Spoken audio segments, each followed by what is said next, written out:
नमस्कार, मैं दीपक पाठक। चुनौती 24 इंडिया में आप सभी का स्वागत है। हम बैठे हैं जनपद कासगंज की ग्राम पंचायत चंदपुरा गौपुरा में, और हम आपको बता दें कि हमारे साथ हैं बसपा से जिलाध्यक्ष हैं, और हम कुछ ऐसे सामाजिक मुद्दों पर बात करेंगे जो आपको भी दिखाई देंगे। इस वीडियो में चलते चलते आपको भी कुछ ऐसी खामियां हैं वो आप देख सकते हैं, या जो विकास है वो भी देख सकते हैं। अभी हम जानेंगे पंचायत के बारे में। जिलाध्यक्ष ये रामवीर सिंह जी हैं, उनकी जुबानी। नमस्कार सर। नमस्कार सर, पत्रकार जी, आपका स्वागत है जो मुझसे बातचीत कर रहे हैं। जी, मैं सबसे पहले जानना चाहता हूं कि ये चंदपुरा गौपुरा ग्राम पंचायत है, यहाँ पर हमने देखा कि आप कई साल आपने यहाँ पर जो प्रधान के उम्मीदवार थे और आपने जीत हासिल की। उसके बाद आपने काफ़ी टाइम यहाँ पर अपना पंचायत को जो टाइम दिया है उसके बारे में एक बार बताएं। सबसे पहले आप यहाँ पर चुनाव कब जीते थे और कितने साल तक आपने यहाँ पर काम किया? माननीय पत्रकार महोदय जी, मैं आज बड़ा सौभाग्य का दिन है जो आज मेरे घर पर आप उपस्थित हुए हैं, मेरे निवास पर। और मैं आपको बताना चाहता हूँ, मैं सन 1995 में जब पंचायती राज व्यवस्था लागू हुई थी जी, तो सबसे पहले मैं इस गांव का ग्राम प्रधान बना, और यहाँ की जनता ने मुझे इतना वोट दिया कि जो ब्लॉक में फर्स्ट नंबर पे मैं गया था। लगभग 850 वोटों से मैं चुनाव जीता था। तो मैं जनता का बहुत आभारी हूँ कि उन्होंने, अगर मैंने पहली बार ही चुनाव लड़ा जी, और मैं पहली बार इतने वोटों से जिताया, जिसका मैं हमेशा आभारी हूँ, और इसके लिए मैं बड़ा खुशी का आभार भी करता हूँ। जी, और मैंने जब ग्राम प्रधान बना तो मैंने कई ऐसे कार्य किए गांव में जो हमेशा याद बने रहेंगे। जी, जबकि मैं आज इस पद पर नहीं हूँ, मगर मैं जिला का अध्यक्ष हूँ बहुजन समाज पार्टी से। तो बहन कुमारी मातु जी को भी मैं बड़ा आभारी हूँ, जिन्होंने मुझे बहुत अच्छा समझा और ज़िले की कमान आज मुझे सौंप दी है। तो मैं पार्टी की लेवल पे भी बात करना चाहता हूँ। तो मैं इस समय अपना पूरा समय 22 अप्रैल को बहन जी ने जिलाध्यक्ष बनाया है, और तब से मैं अपना पूरा समय पार्टी के लिए लगातार देता रहता हूँ।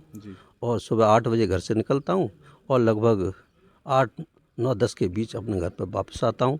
पार्टी का जो आदेश होता है, बहन जी का जो आदेश होता है, उसका 100% निभाने का काम कर रहा हूँ। तो ये भी बताना चाहता हूँ, गांव पंचायत की, जैसे पत्रकार जी आप मुझसे बातचीत कर रहे हैं, तो मैं बताना चाहता हूँ, मैंने गांव में अपना जब प्रधान रहा तो मैंने कई ऐसे कार्य कर दिए हैं जो हमेशा याद बने रहेंगे। क्यों, पद आता जाता रहता है, कभी पड़ रहा इधर भारी हो जाता है, कभी उधर हो जाता है। पब्लिक वही होती है, मगर पब्लिक के लिए जो है इधर से उधर का 5 वर्ष का जो समय बाबा साहब ने दिया है, वोट का अधिकार बाबा साहब ने दिया है। अगर 5 साल का समय न हो तो ग्राम प्रधान भी अपनी मनमानी करते। इसीलिए वोट का अधिकार है, 5 साल बाद का समय दिया है। तो मैंने गांव में जब ग्राम प्रधान रहा तो मैंने कुछ ऐसे काम किए कि सबसे पहले 95 में अम्बेडकर योजना भी लागू हुई थी। तो सबसे पहले दलित बस्ती में बिजली भी नहीं थी, खम्भे भी नहीं थे, खरंजा भी नहीं था, आवास भी नहीं थी। तो उस समय दलित बस्ती का बहुत बड़ा विकास हुआ। और जैसे मेरी ग्राम पंचायत में 5 गांव हैं, तो 5 गांव में मैंने जो है प्राइमरी स्कूल, कंडलगंज नगला पड़ता है, उसमें प्राइमरी स्कूल दिलवाने का काम किया है। चिंती नगला पड़ता है, उसमें भी एक प्राइमरी स्कूल बना हुआ है। सर, चिंती नगला को लेकर एक बात याद आती है कि ये गौपुरा पंचायत है, इसमें 5 गांव लगते हैं, अभी आपने बताया। लेकिन यहाँ एक हमने देखा कि यहाँ एक स्वास्थ्य केंद्र बना है, वो स्वास्थ्य केंद्र चिंती नगला में बना है। अभी हमने जनता से भी इस बारे में बात की कि वो स्वास्थ्य केंद्र कहाँ होना चाहिए था, तो उन्होंने भी इस बात पे ऑब्जेक्शन उठाया। हॉस्पिटल बना हुआ है जो स्वास्थ्य केंद्र, ये कहाँ बना हुआ है? चिंती नगरा में। चिंती नगरा। तो इस पंचायत में कितने गांव हैं? 5 गांव हैं। 5 गांव। तो ये कहाँ होना चाहिए था हॉस्पिटल? ये रोड पे होना चाहिए, तो चौराहे पे गौपुरा बीच में पड़ता है। अच्छा। माननीय पत्रकार जी, मैं ये कहना चाहता हूँ, जो हमारे 5 गांव हैं, तो हमारे लिए जब ग्राम प्रधान चुन जाता है तो सभी समान होते हैं। क्योंकि हमारा पुराना ये गांव बड़ा गांव है, चंदपुरा गौपुरा। तो स्वास्थ्य केंद्र पहले से भी इस गांव में बिल्डिंग बनी हुई है। तो मैं ये कहना चाहता हूँ ये सेंटर में भी है, तो सबसे पहले तो इसी गांव में बनना चाहिए था, जी क्योंकि इस गांव की जनता गौपुरा चंदपुरा है जो सेंटर में है, जी तो कंडलगंज है वो भी 1 किलोमीटर की एरिया में है। जी चेलारी जो है थोड़ी दूर पड़ती है, लगभग 2-2.5 किलोमीटर की दूरी पर है। जी चिंती नगरा भी 1 सवा किलोमीटर की एरिया में है। जी तो या तो पलटूनाराम बन जाता तो कोई भी दिक्कत नहीं थी, और फर्स्ट नंबर में तो गौपुरा पे ही बनना चाहिए था। जी तो ये एक प्रधान जी है हमारे, तो उन्होंने कुछ विचार अच्छा नहीं सोचा, जी क्योंकि एक गलत जगह पे पहुंच गया। जी ये बिल्डिंग गौपुरा में होती तो बहुत अच्छा रहता, क्योंकि सेंटर पॉइंट था, इस मायने से मैं कहना चाह रहा हूँ, जी क्योंकि पुरानी बिल्डिंग भी बनी हुई है। जी तो ये थोड़ा विचार करना चाहिए था, मगर कोई बात नहीं। हम्म, चिंती नंगला भी एक अपनी पंचायत में ही एक नंगला है, जी। मैं इसके लिए कुछ वैसा नहीं कहना चाह रहा। दूसरी बात एक चीज़ मैं देख रहा हूँ कि पंचायत में चेलारी है जो 5 गांव है, मैंने कई जगह देखा कि जो सरकारी नल जो पड़े हुए हैं वो कई सालों से ऐसे ही पड़े हैं। कुछ नल चालू हैं तो उनके नीचे उनकी पटिया नहीं बनी हुई है, और कुछ नल बंद पड़े हैं तो बिल्कुल बंद ही पड़े हैं, बच्चे खेल रहे हैं, वहाँ पानी का नामो निशान नहीं है। ना तो इसमें तो ये तो मानता हूँ कि जो हमारे प्रधान जी हैं तो उनको ये सोचना चाहिए कि पब्लिक के लिए पानी की व्यवस्था भरपूर करनी चाहिए। जी अगर ऐसा नहीं कर रहे हैं तो उन्हीं के लिए नुकसान होगा, क्योंकि चुनाव फिर आने वाले हैं। जी। तो मैं तो यही कहूँगा कि उनको तुरंत सही करवा देने चाहिए उन नलों के लिए जो है। दूसरी बात, एक हमने बहुत बड़ा मुद्दा कई सालों से हम देख रहे हैं, शायद उसको आप भी देख रहे होंगे। एक दो समस्याएं हैं, जो ये जो शहीद फौजी हैं इनके घर के सामने जो लबालब गड्ढा भरा हुआ है और उनके घर के सामने से पानी लगातार नदी की तरह बह रहा है, और दूसरा एक और गांव में उस छोर एक गड्ढा है जिसमें जो फौजी का मासूम बेटे की हत्या हुई थी। शायद अगर ये तालाब सही होते, अगर अच्छी सुविधा होती है ना, अगर उसमें गंदगी नहीं होती, शायद वो मारने वाला उसमें नहीं फेंक पाता। तो इन तालाबों के बारे में क्या कहना चाहते हैं? तो मैं कहना चाह रहा हूँ कि ये जो शहीद हुए थे आरेंदर, जी। जो छत्तीसगढ़ में ख़त्म हुए थे, तो ये हमारे जाटव समाज से ही है, और जो इनकी रास्ता है वो वास्तव में ही खराब है, और वो हमारे पास भी घर पड़ता है नज़दीक में। मगर मैंने कई बार प्रधान जी से भी कहा, रिक्वेस्ट की, मैंने कहा ये पानी भर जाता है तो इस पर सुधार कर लिया जाए, मगर प्रधान जी ने भी आज 5 साल होने जा रहे हैं इस पर कोई विचार नहीं किया है। मगर मैंने जो है इस बात को लेकर जिलाधिकारी महोदय से भी कहा है, जी तो उन्होंने एक संज्ञान लिया है, जी जिसके प्रति मुझे पता लगा है कि ये रास्ता जिला पंचायत के द्वारा जी सही हो जाएगी, जी जिसकी सर्वे भी हो चुकी है जी। और टेंडर भी हो गया है।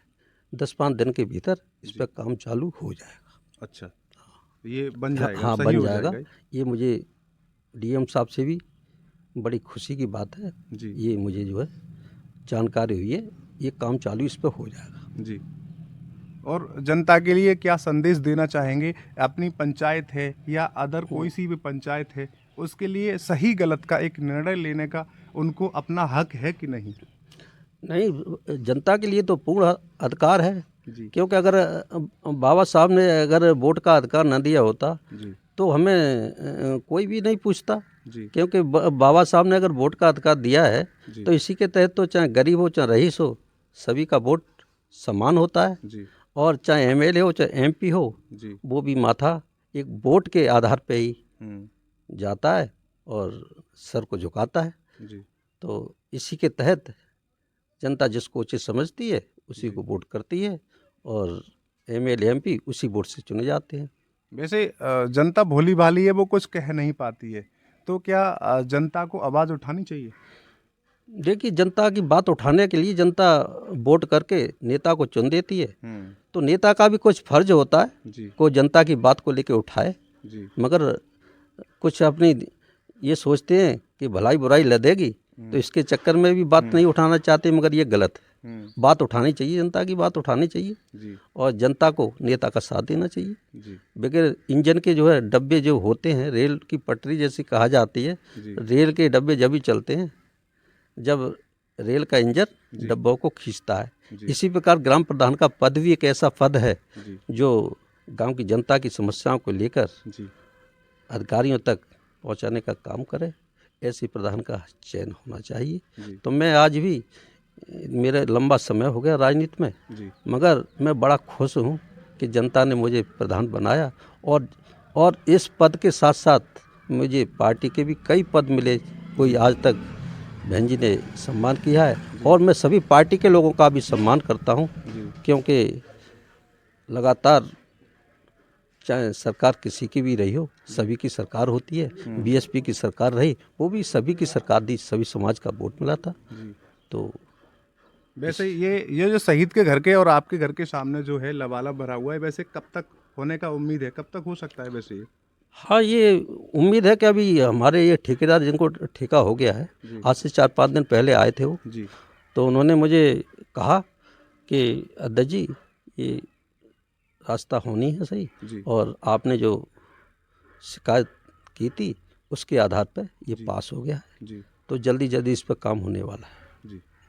तो अभी आपने सुना माननीय बसपा के जिलाध्यक्ष रामवीर सिंह जी हैं, उन्होंने इस मामले को संज्ञान में लिया और जो शहीद हैं उनके घर वाले निकलने को परेशान हैं और स्कूली बच्चे भी यहाँ से निकलते हैं, वो नहीं निकल पाते हैं, पानी में निकलना उनको पड़ता है, लेकिन आशा करते हैं बहुत जल्दी ठीक होगा। इनका कहना है कि ग्राम पंचायत से भी, ग्राम पंचायत जो मुखिया हैं, प्रधान जी हैं, उनसे भी इन्होंने बोला, पब्लिक ने भी बोला, लेकिन वो काम नहीं हुआ।